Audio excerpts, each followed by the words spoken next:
સારું એવું દબાણ જોવા મળી રહ્યું છે, પરંતુ હવે આપણી સાથે જોડાઈ ગયા છે નોવામાં પ્રોફેશનલ ક્લાયન્ટ્સ ગ્રુપના સાગર દોશી. ગુડ મોર્નિંગ સાગર.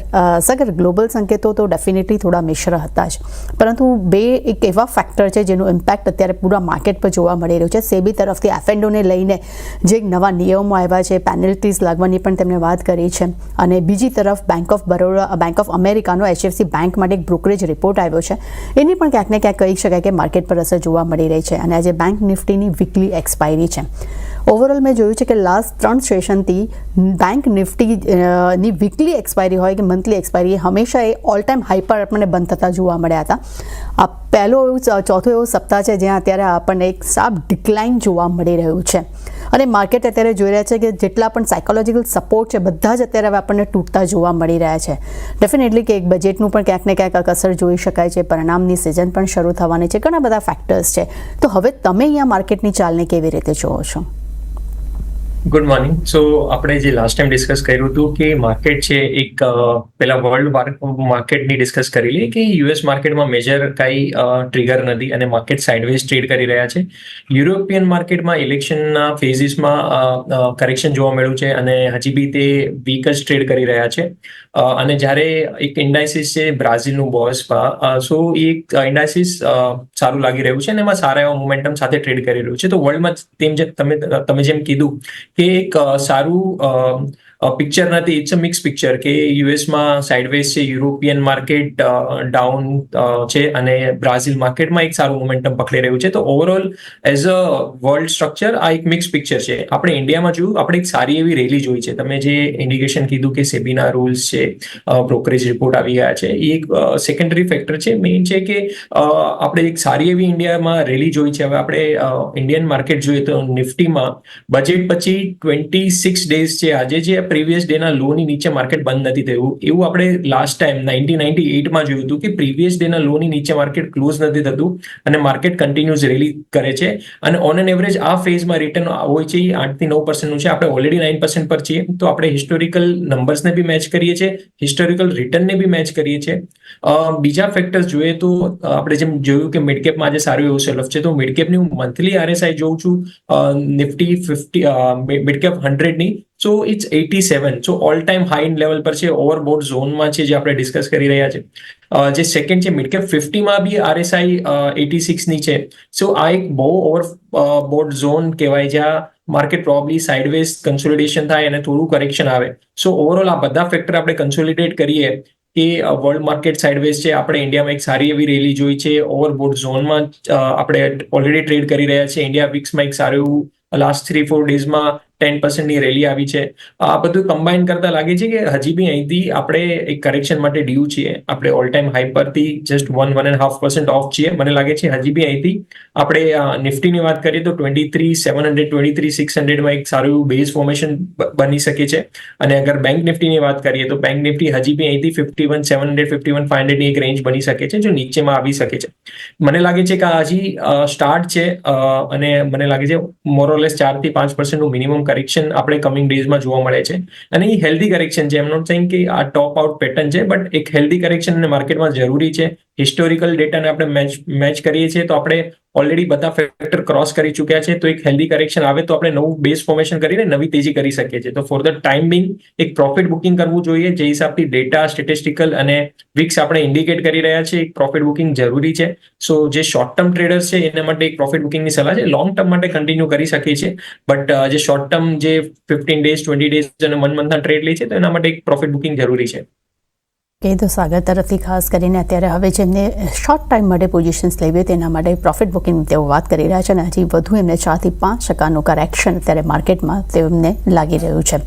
સાગર, આજે ખાસ એક ફોકસ છે ઓટો એન્સિલરી કંપની પર. મારું ફોકસ આજે પહેલાં રહેશે, કારણ કે આપણે જોયું કે ગઈકાલે મારુતિ સુઝુકીના જે યુપી સરકાર તરફથી જે પોઝિટિવ સમાચાર આવ્યા, જેને કારણે કરીને મારુતિ ગઈકાલે ટોપ લેવલ પર હતું અને જેને કારણે કરીને નિફ્ટીએ નવા ઓલ ટાઈમ હાઈ પણ બનાવ્યા હતા. પરંતુ આજે ખાસ કરીને અગર નજર કરીએ છીએ તો ઓટો એન્સિલરી એન્સિલરી કંપની ખાસ ફોકસમાં રહેશે? કારણ કે હાઇબ્રિડ કાર્સની વધારવાની પણ હવે મારુતિ સુઝુકીએ વાત કરી છે કે તેનું જે લોન્ચ છે તે મારુતિ કાર્સ તેઓ હાઇબ્રિડ કાર્સ તેઓ વધુ બનાવશે, વધુ લોન્ચ કરશે, જેને કારણે કરીને ખાસ કરીને ટાયર કંપની છે, બેટરી કંપનીઝ છે, આ બધી કંપનીઓને એક ફોકસ આપણને જોવા મળે છે કારણ કે તેમને પણ હવે નવા મોટા ઓર્ડર્સ આપણને મળતા જોવા મળી શકે છે.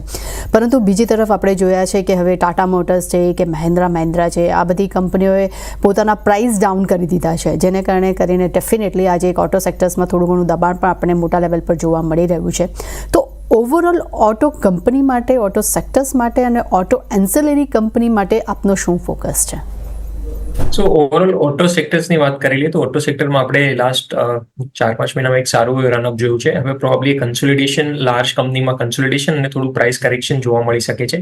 પણ જ્યારે તમે ઓટો એન્ડ્સની વાત કરો છો તો જે ટાયર સ્ટોક છે ને જે સ્ટોક્સમાં નવા બ્રેકઆઉટ આવી રહ્યા છે, પ્રોબ્લી એમાં ફોકસ રાખવું જોઈએ બિકોઝ કે એ લોકોએ ફર્સ્ટ રેલીમાં પાર્ટિસિપેશન નથી કર્યું. તો જ્યારે નવા બ્રેકઆઉટ્સ આવી રહ્યા છે ટાયર સ્ટોક્સમાં, સો એ એક બધા સ્ટોક્સને ધ્યાનમાં રાખવા જોઈએ.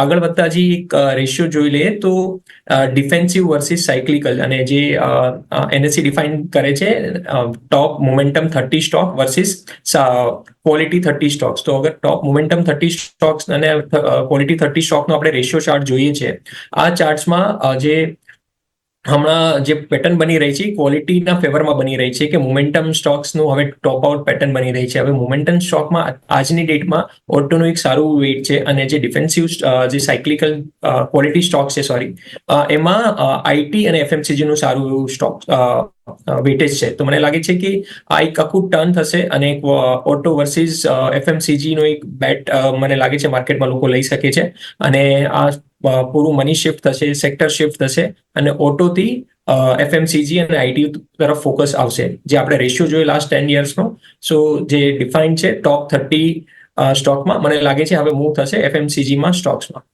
ઓકે, તો સાગર તરફથી બહુ જ ઇન્ટરેસ્ટિંગ આપણને અત્યારે વાત આપણે એમને આપી છે, વાત આપણી સામે સમક્ષ મૂકી છે કે ઓટો વર્સિસ એફએમસીજી, કેમનું માનવું છે કે હવે લોકો એફએમસીજી તરફ વળશે. અને બીજો એક ઇન્ડેક્સ જે છે કહી શકાય કે સેક્ટર જે છે તે આઈટી સેક્ટર્સ, જેમાં પણ લોકો મૂવ થતા આપણને જોવા મળી શકે છે. પરંતુ લઈએ નાનકડો બ્રેક બાદ નજર કરશું અન્ય શેર્સ પર.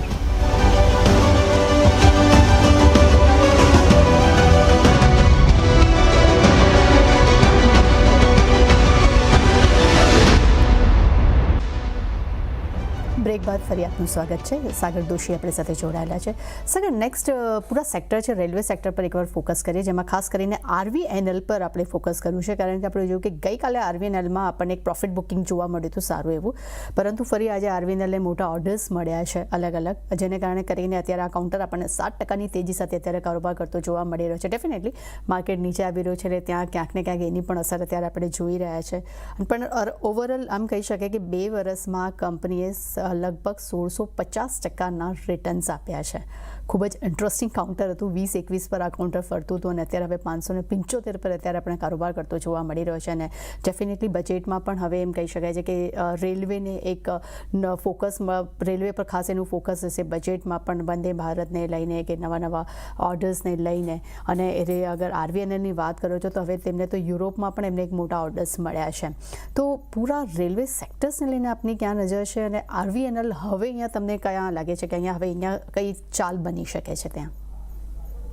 તો તમે જેમ કીધું એમ ડિફેન્સ અને રેલવે સ્ટોક જે થીમ ઓફ ધ યર હતું, આપણે લાસ્ટ યરમાં જોઈએ તો બધાના રિટર્ન સુપર એક્સ્ટ્રા ઓર્ડિનરી હતા. આપણે આરવીએનએલની વાત કરી લઈએ તો આરવીએનએલ હમણાં 573 ના લેવલ પર ટ્રેડ કરી રહ્યું છે. પોઝિશનલી હજી બી કોઈ મેજર ટર્ન અરાઉન્ડ નથી. મને નથી લાગતું કે હજી બી એક ટોપ બન્યું હોય. બટ અગર હું મંથલી અને વીકલી આરએસઆઈ જોઉં છું તો ઇટ્સ 88 અને 87. સો નવું ફ્રેશ બાઇંગ કરંટ લેવલ પર કરવું અને ઇન્વેસ્ટ કરવું એક ફેવરેબલ રિસ્ક રિવોર્ડ નથી. જેના પાસે છે એ લોકો 540ના ક્લોઝિંગ સ્ટોપ લોસ સાથે હોલ્ડ કરી શકે છે. ઉપરમાં 620-630 ના લેવલ બી જોઈ શકે છે. બટ એક પોઝિશનલ ટ્રેડર માટે, જે શોર્ટ ટર્મ ટ્રેડર જે છે એને ફોર ધ ટાઈમ બિંગ આ કાઉન્ટરને અવોઇડ કરવું જોઈએ. ઓવરઓલ સેન્ટિમેન્ટ પોઝિટિવ છે, સ્ટોક પોઝિટિવ છે, but it's a overbought zone. Risk reward favourable નથી આ સ્ટોક માટે કરંટ લેવલ પર. સો બેટર છે કે જે છે જેના પાસે લોંગ છે એ હોલ્ડ કરે ટ્રેલિંગ સ્ટોપ લોસ સાથે પ્રોફિટ બુકિંગનું એક ધ્યાન રાખે કે 540 ની નીચે જશે તો એક પ્રોફિટ બુકિંગ આવી શકે છે, તો 540 ના ટ્રેલિંગ સ્ટોપ લોસ સાથે હોલ્ડ કરે. અને શોર્ટ ટર્મ જેને બી ટ્રેડ કરવું છે ફોર ધ ટાઈમિંગ આ સ્ટોકને અવોઇડ કરી શકે છે.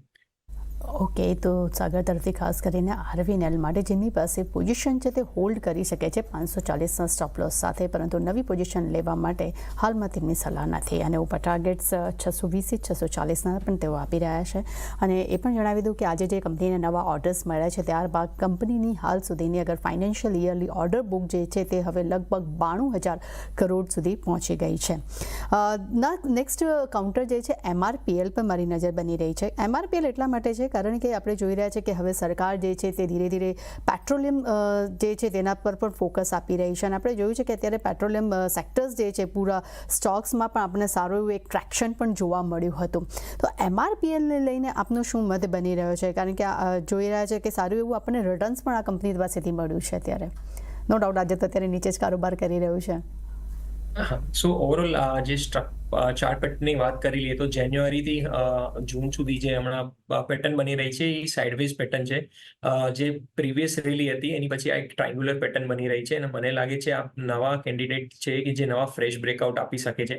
આ કાઉન્ટરમાં એક 210નો સ્ટોપ લોસ રાખીને આપણે ઉપરમાં 280 સુધીના લેવલ બી જોઈ શકીએ છીએ, જેનું જે બ્રેકઆઉટ લેવલ છે એ અરાઉન્ડ 232નું છે. સો મને લાગે છે આ એક સારું મોમેન્ટમ પકડી શકે છે. જેમ તમે કીધું કે આખું સેક્ટર જ મોમેન્ટમમાં છે અને આ નવા ફ્રેશ બ્રેકઆઉટ આવી રહ્યા છે, તો મને લાગે છે કે ઉપરમાં 280 270ના ટાર્ગેટ માટે 210ના સ્ટોપ લોસ સાથે કરવું જોઈએ. આમાં એક સારું મોમેન્ટમ બની શકે છે. તો MRPLમાં ખાસ કરીને 210ના સ્ટોપ લોસ સાથે તમે ખરીદી કરી શકો છો. ઉપર ટાર્ગેટ આપણે 280 સુધીના જોવા મળી શકે છે. સર નેક્સ્ટ ડેફિનેટલી અત્યારે રિઝલ્ટ સિઝન શરૂ થઈ ગઈ છે અને ગઈકાલે ડેલ્ટા કોર્પના રિઝલ્ટ પણ આવ્યા હતા અને ખૂબ જ નેગેટિવ રિઝલ્ટ આપણને આવતા જોવા મળ્યા છે. કારણ કે ખાસ કરીને તેનું જે ગેમિંગ રેવન્યુ જે છે, જે મેઇન ખાસ બિઝનેસ છે, તે રેવન્યુ લગભગ આપણને 100% ઘટતી જોવા મળી રહી છે અને અત્યારે આપણે કાઉન્ટરમાં લગભગ 5%નો ઘટાડો જોઈ રહ્યા છે. અને ઓવરઓલ અગર એના પરફોર્મન્સની પણ હું અગર વાત કરું છું તો ખાસ એટલું પરફોર્મન્સ આપણને એક્સપેક્ટેશન જેટલું નથી મળી રહ્યું. તો ડેલ્ટા કોર્પ માટે અહીંયા તમને લાગી રહ્યું છે કે કારણ કે હવે સારો એવો નીચે પણ આજે આવ્યો છે, તો કાઉન્ટર પર તમારી કોઈક જગ્યા પર નજર બની રહી છે? જે ઓવરઓલ જે મે અને એપ્રિલની વચ્ચે જે બોટમ આઉટ ફોર્મેશન થયું છે 110 120, મને લાગે છે આ એક સારું બોટમ આઉટ ફોર્મેશન કહી શકીએ છીએ અને જે હિસાબથી વોલ્યુમ બી સપોર્ટિવ છે. કરંટ લેવલ 135 136માં અગર આપણે જોઈએ આની ચાર્ટ પેટર્ન તો 127નો એક સ્ટોપ લોસ છે અને આ એક પુલબેક ટ્રેડ કરી શકીએ છીએ. બટ મોર ઓર લેસ આ એક ટ્રેડના હિસાબથી જોવું જોઈએ, 155 160ના લેવલ માટે જોવું જોઈએ. તો મને કોઈ પોઝિશનલી તેજી નથી લાગતી, પોર્ટફોલિયો સ્ટોક નથી આ એક. સો 127ના સ્ટોપ લોસ સાથે 160નો એક ટ્રેડ બની શકે છે કરંટ લેવલથી. સો આ એક ધ્યાનમાં રાખવું જોઈએ. બટ ઓવરઓલ 100 and 110ની અરાઉન્ડ જે બોટમ આઉટ ફોર્મેશન થઈ છે એ એક સારું પોઝિટિવ ડેવલપમેન્ટ છે. બટ હજી એક ફોલોઅપ બાઇંગ જરૂરી છે. So for the time being short term માટે 127નો સ્ટોપ લોસ રાખી 160 165ના ટાર્ગેટ જોઈ શકીએ છીએ. ઓકે, તો ડેલ્ટા કોર્પ માટે ખાસ કરીને સાગર તરફથી તમારે સ્ટોપ લોસ 127નો રાખવાનો રહેશે અને 160 ને 165ના લક્ષ્ય મળી રહ્યા છે. બીજું એક કાઉન્ટર જેના પર આજે ખાસ નજર છે એ છે KDL. ડેફિનેટલી બોર્ડ પાસેથી મંજૂરી મળી છે તેમને બાયબેક માટે અને ડેફિનેટલી આ કાઉન્ટર ઘણું ફોકસમાં પણ આપણને જોવા મળ્યું હતું. પરંતુ તેની સાથે હું એનો એક પ્રમોટર શેર્સ ઇથોસ પર પણ ખાસ નજર રાખવાની વાત કરીશ, કારણ કે 2017માં ઇથોસને પ્રમોટ કરવામાં આવી હતી અને પ્રમોટ કર્યું છે KDDL. અત્યારે જોઈ રહ્યા છે અત્યારે પોઝિટિવ સાથે કારોબાર કરી રહ્યો છે. તો આ બંને કાઉન્ટર્સ પર આપનો શું વ્યૂ બની રહ્યો છે? કારણ કે ઇથોસની અગર વાત કરીએ છીએ તો બહુ બ્રાન્ડેડ કંપની કહી શકાય છે. ખાસ કરીને આપણે જોઈ રહ્યા છીએ કે લક્ઝરી ઘડિયાળ અને એના માટે ખૂબ જ આ કંપની ફેમસ પણ છે. તો KDL માટે અને ઇથોસ આ બંને કાઉન્ટર તમને કેવા લાગી રહ્યા છે? સો KDDL એક સારું એવું સેટઅપ બની ગયું છે અને ઓલરેડી એક બ્રેકઆઉટ આપી ચૂક્યા છે. હવે આપણે રીટેસ્ટ લેવલ જોઈએ તો અરાઉન્ડ 3000ના લેવલ પર એક રીટેસ્ટ બની રહ્યું છે. તો 3000ના લેવલ પર આપણે પોઝિશનલી લોંગ કરીને ચાલી શકીએ છીએ. શોર્ટ ટર્મ ટ્રેડર માટે આ કાઉન્ટર નથી, આ એક પોઝિશનલી પોર્ટફોલિયો સ્ટોક છે. તો મને લાગે છે 3000 પર આવે તો 2750નો એક પોઝિશનલ સ્ટોપ લોસ રાખીને ઉપરમાં આપણે 3900 4000ના લેવલ જોઈ શકીએ છીએ. સો એક 3000ના રીટેસ્ટ પર KDDL જોવું જોઈએ ને ઇથોસ બી એક સારું એવું મોમેન્ટમ પકડી રહ્યું છે. મને લાગે છે જે નવું ફ્રેશ બ્રેકઆઉટ છે એ 2830 2840 ના લેવલ અગર ક્રોસ કરે છે તો ઉપરમાં આપણે નવા હાઈ જોઈ શકીએ છીએ અને 33-3400 જોઈ શકીએ છીએ. તો આને એક મોમેન્ટમ પ્લે કરવું જોઈએ 2840 ના બ્રેકઆઉટ ઉપર, અને આજે સ્ટોપ લોસ રાખવાનો છે 2770 નો રાખી 2840 ના બ્રેકઆઉટ પર ટ્રેડ કરીને 3200 3300 સુધીના લેવલ જોઈ શકીએ છીએ આ કાઉન્ટરમાં. ઓકે, તો સાગર તરફથી પહેલાં આપણે KDL પર નજર કરી લઈએ. તો KDLની વાત કરશો તો ત્યાં 3000ના સ્ટોપ લોસ સાથે તમે લોંગ ટાઈમ માટે આ સ્ટોક લઈ શકો છો, અને ઉપર લક્ષ તમને 3450 સુધીના પણ જોવા મળી શકે છે. અને ઇથોસ પર નજર કરીએ તો તમારે સ્ટોપ લોસ રાખવાનો રહેશે 2770નો, અને આ કાઉન્ટર અગર લગભગ 2840ની આસપાસ આવે તો તે તમે ખરીદી કરી શકો છો, અને ઉપર લક્ષ આપણને 3340 સુધીના પણ જોવા મળી શકે છે. પરંતુ લઈ નાનકડો બ્રેક બાદ નજર કરશું સાગરના ટ્રેડિંગ કોલ્સ પર. બ્રેક બાદ ફરી આપનું સ્વાગત છે. સાગર દોશી આપણી સાથે જોડાયેલા છે. સમય થયો છે ટ્રેડિંગ કોલ્સ જાણવાનો. સાગર, જણાવશો કે આજે આપના તરફથી કયા ટ્રેડિંગ કોલ્સ બની રહ્યા છે? સો જે આજે આપણે વાત કરી, એક તો માર્કેટમાં થોડું પ્રેશર લાગી રહ્યું છે અને ગોઈંગ ફોરવર્ડ બી કન્ટિન્યુ થઈ શકે છે. જે મોમેન્ટમ ઇન્ડાઇસિસ છે વર્લ્ડમાં, એ જ બ્રાઝિલનું ઇન્ડેક્સ છે, જ્યાં સોફ્ટ કોમોડિટીઝ માટે એક સારી એવી રેલી જોવા મળી છે. મને લાગે છે કે ઇન્ડિયામાં બી આપણે સોફ્ટ કોમોડિટીઝ પર થોડું ફોકસ રાખવું જોઈએ. ટ્રેડિંગ કોલ્સ માટે CCL જે 588ના લેવલ પર હમણાં ટ્રેડ કરી રહ્યું છે. સો 585 થી 588ના લેવલ પર રેન્જમાં બાય કરી અને આપણે ઉપરમાં 640ના લેવલ જોઈ શકીએ છીએ. ઓવરઓલ આપણે થીમની વાત કરીએ તો મને લાગે છે કે paper stock, coffee stock, T stock જે હિસાબથી નવા બ્રેકઆઉટ આવી રહ્યા છે આ કન્ટિન્યુ કરશે, અને પ્રીવિયસ રેલીમાં પાર્ટિસિપેટેડ નથી, તો વેલ્યુએશન વાઇઝ બી આ એક બેટર પ્લેસ છે.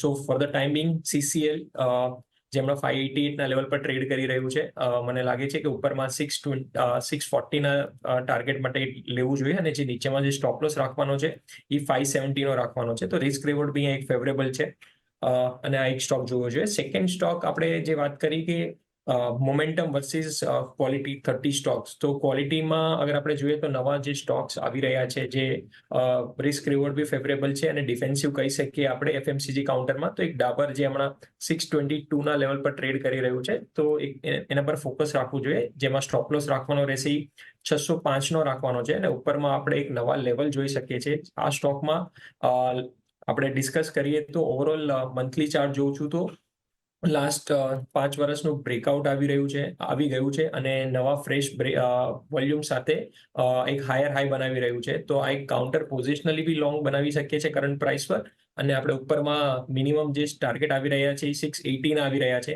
તો એક 605નો સ્ટોપ લોસ રાખી 680ના શોર્ટ ટર્મ ટાર્ગેટ માટે અને લોંગ ટર્મ માટે બી લઈ શકીએ છીએ. લોંગ ટર્મ માટે ટાર્ગેટ એના હજી બી હાયર આવી રહ્યા છે. આમાં મિનિમમ 5 યર્સનું બ્રેકઆઉટ છે. મને લાગે છે કે એક ઇઝી 10-15%નો મૂવ હજી બી એક પેન્ડિંગ છે.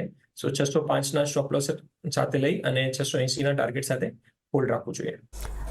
ઓકે, તો સાગર તરફથી આપણને 2 ટ્રેડિંગ કોલ્સ જોવા મળી રહ્યા છે. પહેલું છે HCCL, જેના માટે 570નો તમારે સ્ટોપ લોસ રાખવાનો રહેશે. ઉપર લક્ષ આપણને 640ના જોવા મળી રહ્યા છે. અને સેકન્ડ છે ડાબર માટે 680ના તેમના તરફથી આપણા ટાર્ગેટ્સ જોવા મળી રહ્યા છે. સ્ટોપ લોસ તમારે 605નો રાખવાનો રહેશે.